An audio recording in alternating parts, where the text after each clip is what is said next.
Minister Pato recently returned from the Third Oceans Conference in the UN General Assembly in New York this month. He said one of the key issues discussed there was climate change.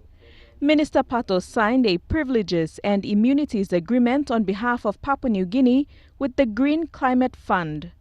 He said this agreement is intended to enable PNG to work with the fund to draw up templates and programs to draw funding to address climate change issues.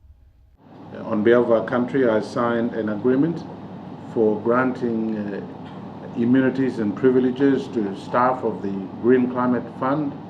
The funding there have increased to, I think, $10 billion US at this point in time.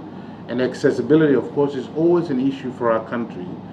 And one of the ways in which we can make accessibility to the fund is by working through that institution, and that is why we've signed an agreement with the Green Climate Fund, making entry into Papua New Guinea easier for officials.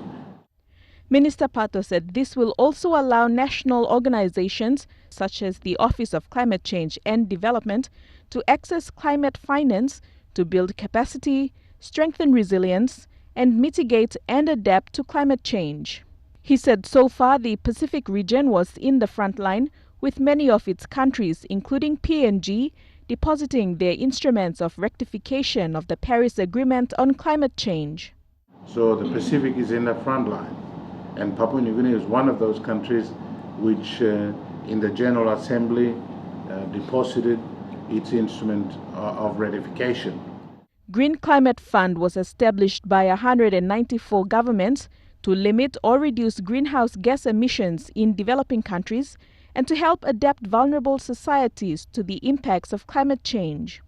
The Green Climate Fund was established with the mission to advance the goal of keeping the temperature increase in our home planet below 2 degrees Celsius.